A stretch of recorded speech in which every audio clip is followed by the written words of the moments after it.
গল্পের নাম মেঘবালিকা ও রূপালী কাচি। অরণির মন আজ খুব খারাপ।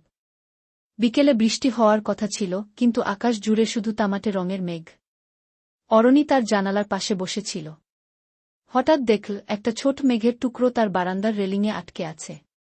মেঘটা দেখতে ঠিক তুলোর পুতুলের মতো। অরণি মেঘটাকে ছুতেই সেটি খিলখিল করে হেসে উঠল। মেঘের ভেতর থেকে বেরিয়ে এল এক ছোট্ট বালিকা, তার নাম মেঘলা। মেঘলার হাতে একটা রূপালী কাচি।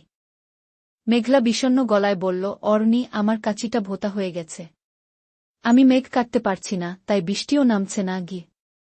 অরণি বুদ্ধি খাটাল। সে তার পড়ার টেবিল থেকে একটা পুরনো পাথরের পেন্সিল শার্পনার নিয়ে এল।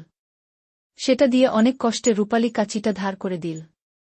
মেঘলা খুশি হয়ে কাচি দিয়ে আকাশভরা মেঘগুলোকে নকশা করে কাটতে শুরু করল। মুহূর্তের মধ্যে আকাশ কালো হয়ে ঝমঝমিয়ে বৃষ্টি নামল। কিন্তু অবাক করা বিষয় হল, সেই বৃষ্টির প্রতিটি ফোঁটা ছিল রঙিন। কোনোটা লাল, কোনোটা নীল। মেঘলা বিদায় নেওয়ার সময় অরণিকে এক টুকরো জমানো বৃষ্টি দিয়ে গেল, যেটা হাতে নিলে কখনো ফুরায় না। পরদিন সকালে অরণি দেখল তার বাগানের সব ফুল অদ্ভুত সুন্দর রঙে রাঙানো।